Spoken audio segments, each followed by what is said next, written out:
and see this unique and fascinating place called Hollywood. Hollywood is a place of dreams, but behind the glitz and glamour, there was a hidden truth, one the studios tried desperately to keep secret. They weren't just making movies, they were building illusions. Not about scandals, not about affairs, but about something as simple and as powerful as height. For decades, leading men were placed on boxes, co-stars were forced to act in trenches, and special shoes were custom-made every few months, all to make sure America believed its heroes were taller, stronger, larger than life.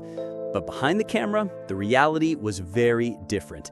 Many of Hollywood's biggest legends were far shorter than the myths built around them. And yet, those same men went on to shape cinema forever.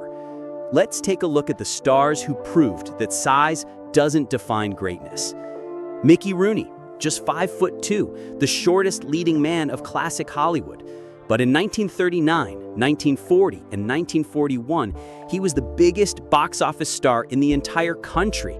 His youthful energy carried him through the Great Depression, and even when studios cast him aside, he fought back with Oscar-worthy performances.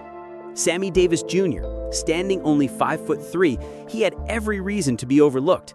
Black, short, and even blinded in one eye after a car accident. Yet he lit up every stage he walked onto. With his singing, dancing, and unstoppable charisma, he proved talent towers above everything else. James Cagney, just 5'5", but no actor moved with more explosive energy. From The Public Enemy to White Heat, his small frame only made his fiery performances more intense. Even studio bosses couldn't ignore him. He fought for equal pay and won. Edward G. Robinson, another 5'5" giant in disguise. He didn't look like a leading man, but when he played Rico in Little Caesar, audiences forgot about his size. His voice, his presence, his sheer force filled the screen with menace. Charlie Chaplin, also 5'5", and perhaps the most famous silent star of all time. He embraced his small size, turning it into comedy gold. His tramp character looked fragile, but his wit and heart made him feel larger than the world around him. Buster Keaton, known as the Great Stone Face, he was only 5'5", but his death-defying stunts and incredible balance made him unforgettable.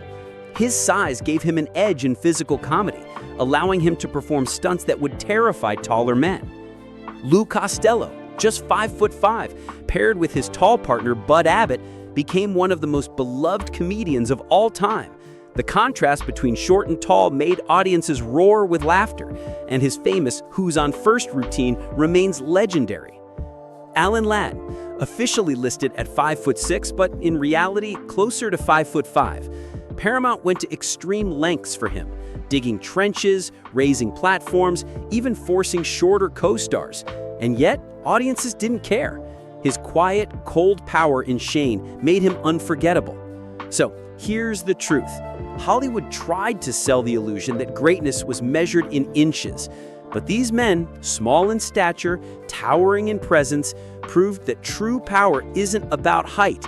It's about heart, about talent, about the courage to stand tall even when the world calls you small. If you found this story eye-opening, don't just let it pass. Share this video, hit the subscribe button, and drop a comment about which star's journey inspired you most.